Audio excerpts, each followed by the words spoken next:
Renungan Pagi Menjadi Putra dan Putri Allah oleh Ellen G. White, 30 Juni 2021. Mari kita berdoa. Bapa kami yang di sorga, Allah pencipta langit dan bumi, laut dan segala isinya, Allah yang maha besar, maha kuasa, sumber segalanya, yang kami sembah selalu melalui anak-Mu yang tunggal, Yesus Kristus. Terpujilah Yesus, anak Allah yang maha tinggi, anak domba yang menghapus dosa dunia ini. Pada pagi hari ini kami bersyukur boleh bangun dan berbakti, dan sebagaimana membaca dan mendengarkan nasihat firman-Mu, kiranya Roh-Mu ya Yesus menuntun kami ke dalam seluruh kebenaran, hidup kami diubahkan. Beserta kami sepanjang perbaktian ini, kehendak-Mu yang jadi, ampun kami akan dosa dan salah, karena kami berdoa hanya dalam nama anak Allah yang tunggal, Yesus Kristus, yang adalah Tuhan dan Juru Selamat kami. Amin. Renungan hari ini akan dibacakan oleh Ibu Merlin Mamentu. Silahkan Ibu Merlin. Renungan Pagi Menjadi Putra dan Putri Allah oleh Ellen G. White, 30 Juni 2021, dengan judul Warisan yang Lebih Baik. Ayat tema terdapat dalam 1 Petrus 1 ayat 4, bunyinya demikian. Untuk menerima suatu bagian yang tidak dapat binasa, yang tidak dapat cemar, dan yang tidak dapat layu, yang tersimpan di surga bagi kamu.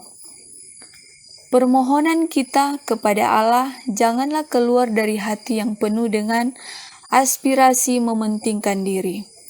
Allah mendesak kita supaya memilih karunia yang akan berakhir pada kemuliaannya. Ia mau supaya kita memilih yang surgawi dan bukan yang duniawi. Ia membukakan kepada kita segala kemungkinan dan keuntungan komersial surgawi. Ia memberikan dorongan kepada tujuan-tujuan kita yang tertinggi, keamanan kepada harta kita yang terpilih. Apabila harta milik duniawi dilenyapkan, orang percaya akan bersukacita dalam harta surgawinya. Kekayaan yang tidak dapat hilang dalam malapetaka duniawi apapun. Betapa sedihnya bagi orang-orang yang berbalik dari warisan yang kekal dan hidup untuk kepuasan kesombongan, untuk pamer dan mementingkan diri sendiri, dan melalui kepatuhan pada aturan iblis, kehilangan berkat yang boleh mereka miliki di dunia ini dan di dunia yang akan datang. Sebenarnya, mereka dapat masuk istana surga dan bergaul dengan bebasnya dan bersama-sama dengan Kristus dan malaikat-malaikat surga serta dengan putra-putri Allah. Akan tetapi, sebagaimana yang tampak mereka meninggalkan penarikan-penarikan surga, setan berjuang mati-matian untuk mendapatkan jiwa-jiwa manusia. Ia mau supaya tidak seorang pun di antara mereka mengerti sekilas kehormatan yang akan datang, kemuliaan yang kekal bagi mereka yang akan menjadi penghuni surga atau menikmati pengalaman yang memberi rasa pendahuluan dari kebahagiaan surga. Mereka yang menerima Kristus sebagai juru selamat mereka mendapat janji untuk hidup sekarang dan hidup yang akan datang. Murid Kristus yang paling hina sekalipun dapat menjadi penghuni surga dan memilih warisan Allah yang tidak akan binasa dan tidak akan layu. Oh, bahwa setiap orang boleh membuat pilihan untuk mendapatkan pemberian surga, menjadi waris Allah untuk mewarisi dunia yang tidak berkesudahan, terlepas dari kebinasaan. Oh, janganlah memilih dunia ini. Terima kasih. Terima kasih atas penata layanan Ibu Merlin. Tuhan Yesus memberkati. Selamat pagi saudaraku dalam Tuhan. Warisan yang dimaksudkan adalah kehidupan yang kekal. Kehidupan kekal itulah warisan yang lebih baik. Ellen White menuliskan dalam The Review and Herald, Agustus 16 tahun 1898, paragraf 2, yang berkata, pekerjaan Kristus di dunia adalah untuk menyatakan Bapa. Apa pentingnya Yesus menyatakan Bapanya kepada kita? Masih dalam artikel yang sama dan paragraf yang sama, Ellen White mengutip Yohanes 17 ayat 3 yang berbunyi, inilah hidup yang kekal itu, yaitu bahwa mereka mengenal Engkau satu-satunya Allah yang benar dan mengenal Yesus Kristus yang telah Engkau utus. Inilah pentingnya Yesus menyatakan Bapanya. sebab mengenal Bapa dan Anaknya adalah hidup yang kekal dan itulah warisan yang lebih baik. Dan memang hanya ada satu cara untuk mengenal Bapa, yaitu dengan mengenal Anaknya. The Bible Echo, November 12 tahun 1894, paragraf 2, menyatakan, melihat Kristus apa adanya adalah salah satu berkat terbesar yang pernah datang kepada umat manusia yang jatuh, dan mengenal Dia berarti mengenal Bapa juga. Kemudian dalam manuskrip 86 tahun 1894, paragraf 2 berkata, betapa sedikit yang mengenal Bapa. Setiap orang yang mengenal Kristus memiliki pengetahuan tentang Bapa. Jelas sekali bahwa mengapa orang sedikit mengenal Bapa, karena mereka kurang mengenal Yesus. Perhatikan juga yang berikut ini dari Membina Keluarga Sehat halaman 380 paragraf 3 yang menyatakan, aku dan Bapa adalah satu. Demikian penjelasan Yesus. Tidak seorang pun mengenal Anak kecuali Bapa, dan tidak seorang pun mengenal Bapa selain Anak, dan orang yang kepadanya Anak itu berkenan menyatakannya. Allah Bapa menyatakan dirinya melalui Anaknya adalah karena hanya Anak yang mengenal Bapa dan hanya Bapa yang mengenal Anak. Tidak ada yang lain. Hal ini yang White kutip dari Yohanes 10 ayat 30 dan Matius 11 ayat 27. Inilah sebabnya hanya ada satu cara untuk mengenal Bapa, yaitu dengan mengenal Anaknya. Nah, apa yang perlu kita kenal dari Bapa? Yang perlu kita kenal dari Bapa adalah karakternya.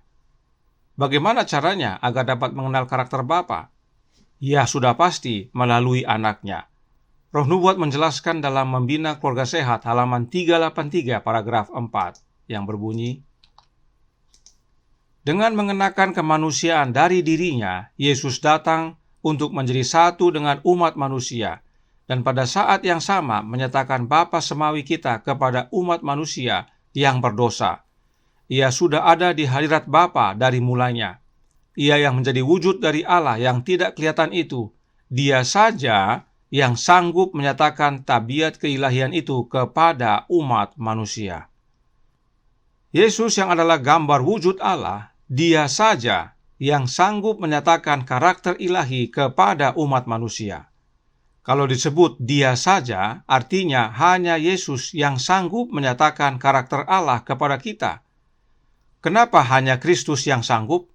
Karena tidak seorang pun yang mengenal Bapa selain Anak, dan tidak ada seorang pun yang mengenal Anak selain Bapa. White sama sekali tidak ada menyinggung adanya oknum lain yang bukan Bapa dan bukan Anak. Yang kita butuhkan hanya dan cukup Yesus saja. Mengenal Yesus, mengenal Bapanya, dan dengan mengenal Bapa dan Anaknya adalah hidup yang kekal. Tidak heran Roh Nubuat menuliskan yang berikut ini dalam The Review and Herald, Mei 26 tahun 1904.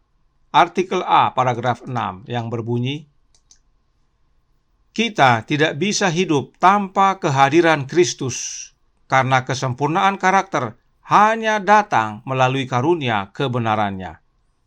Ingat bahwa hukum Allah adalah salinan karakter Allah, dan itu dapat kita hidupkan dengan sempurna hanya di dalam Yesus. Itu sebabnya Nyonya White menyatakan bahwa kesempurnaan karakter hanya datang melalui kebenaran Kristus. Karena hidup Kristus adalah teladan sempurna dari penurutan kepada hukum Bapanya. Karenanya, saudaraku dalam Tuhan, bila kita mau memiliki kesempurnaan karakter, kita harus memiliki Kristus hadir dalam hidup kita setiap saat, setiap hari. Bagaimanakah caranya Kristus hadir dalam hidup kita? Science of the Times, Februari 3, tahun 1898, paragraf 10, menjelaskan. Kristus menunggu di pintu hati, berkata, bukalah bagiku, tetapi Dia tidak akan memaksakan dirinya kepada siapapun. Apakah kita mendengarkan suaranya? Apakah kesombongan kita direndahkan dan ditundukkan oleh belas kasih ilahi dan kasih sayangnya? Buka pintu hati, karena Kristus sedang menunggu untuk masuk. Lihat, aku berdiri di muka pintu dan mengetok, Dia berfirman. Jikalau ada orang yang mendengar suaraku dan membukakan pintu, aku akan masuk mendapatkannya dan aku makan bersama-sama dengan dia, dan ia bersama-sama dengan aku. Pandanglah Yesus, kamu yang dicobai dan diuji, karena dia sudah dekat menunggu untuk membantu Anda dengan belas kasihan dan kasih karunia-Nya yang menebus. Teruslah mencari dia, dan Anda akan belajar mengenal dia. Yesus tinggal dalam hidup kita melalui kehadiran Roh-Nya. Itu sebabnya Nyonya White mengutip Wahyu 3 ayat 20 dalam kutipan ini. Kembali berulang-ulang, Roh Nubuat menyatakan bahwa Yesus yang mengetuk pintu hati kita dan Yesus yang masuk. Dan perhatikan, ada hubungan antara membuka hati kepada Yesus dengan mengenal Yesus. Sebab kita dinasihatkan untuk memandang pada Yesus, maka kita akan mengenal Dia. Bagaimana kita memandang kepada Yesus? In Heavenly Places, halaman 94, paragraf 2, menyatakan, sebagaimana oleh iman kita memandang kepada Yesus, sukacita dan damai sejahteranya tercermin dari roman wajah. Kita memandang pada Yesus oleh iman, dan oleh iman pula Yesus tinggal dalam hati kita. Efesus 3 ayat 17. Serta penting bagi kita untuk mempelajari firman-Nya, karena melalui firman-Nya kita datang kepada Yesus. Jadi, mengenal Bapa adalah dengan mengenal Anak-Nya, dan mengenal Anak Allah dengan memandang padanya oleh iman, membuka pintu hati kita kepada Roh-Nya Yesus, serta membaca firman-Nya agar kitab suci menuntun kita datang kepada Yesus. Yohanes 5 ayat 39 dan 40. Mengapa penting sekali bagi kita untuk membuka hati kita untuk Yesus masuk dalam pengenalan akan Dia? Signs of the Times, Mei 9 tahun 1900, paragraf 17 menyatakan, tetapi untuk mengenal Yesus membutuhkan perubahan hati. Untuk mengenal Yesus perlu perubahan hati. Itu sebabnya kita perlu buka pintu hati kita agar Yesus masuk, sebab satu-satunya yang dapat membersihkan hati kita adalah Yesus Kristus, melalui kehadiran Roh-Nya yang kudus oleh iman. Inilah pentingnya kehadiran Kristus dalam hati kita, dalam pertumbuhan dan pengenalan akan Dia. Karenanya, saudaraku dalam Tuhan, warisan yang lebih baik itu adalah untuk mengenal Bapa dan Anak-Nya, sebab itulah hidup yang kekal. Tuhan memberkati. Saya bawa dalam nama Yesus. Amin. Mari kita berdoa. Bapa kami yang di sorga, Allah pencipta langit dan bumi, laut dan segala isinya, Allah yang maha besar, maha kuasa, sumber segalanya, yang kami sembah selalu melalui Anak-Mu yang tunggal, Yesus Kristus. Terima kasih atas nasihat penting bagi kami untuk menerima warisan yang lebih baik, yaitu kehidupan kekal. Dan caranya adalah mengenal Allah Bapa, satu-satunya Allah yang benar, dan mengenal Anak-Mu yang tunggal, Yesus Kristus yang Engkau peranakkan. Karenanya, tolong kami ya Bapa, curahkan roh Anak-Mu dalam hati ini, hiduplah dalam kami ya Yesus, kehendak-Mu yang jadi, ampun kami akan dosa dan salah, karena kami berdoa hanya dalam nama Anak Allah yang tunggal, Yesus Kristus, yang adalah Tuhan dan Juru Selamat kami. Amin.